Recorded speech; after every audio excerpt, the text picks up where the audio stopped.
અંકલેશ્વરમાં પામોલીન તેલના જથ્થા સાથે છેતરપિંડીનો ચોંકાવનારો બનાવ સામે આવ્યો છે।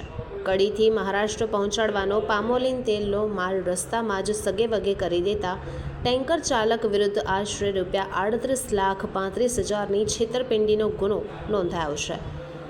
પોલીસ માહિતી મુજબ ગાંધીનગર જિલ્લાના કડી ખાતેથી પામોલીન તેલ ભરેલું ટેન્કર મહારાષ્ટ્ર મોકલવામાં આવ્યું હતું। આ માલ સુરક્ષિત રીતે પહોંચાડવાની જવાબદારી ટેન્કર ચાલક સાજિદ અલી મોહમ્મદ ફારૂકને સોંપવામાં આવી હતી। જો કે મુસાફરી દરમિયાન ચાલકે માલ ગાયબ કરી દીધો હોવાની માહિતી સામે આવી છે। પછીથી આ ટેન્કર અંકલેશ્વર નેશનલ હાઈવે નજીક આવેલી આરામ હોટલના પાર્કિંગમાં ખાલી અને બિનવારસી હાલતમાં મળી આવ્યું હતું, જેના પગલે સમગ્ર મામલો બહાર આવ્યો। ઘટના બહાર આવતા અંકલેશ્વર બી ડિવિઝન પોલીસે ટેન્કર ચાલક સામે છેતરપિંડીનો ગુનો નોંધી તપાસ શરૂ કરી છે। હાલ આરોપી ચાલક ફરાર હોવાનું જાણવા મળ્યું છે।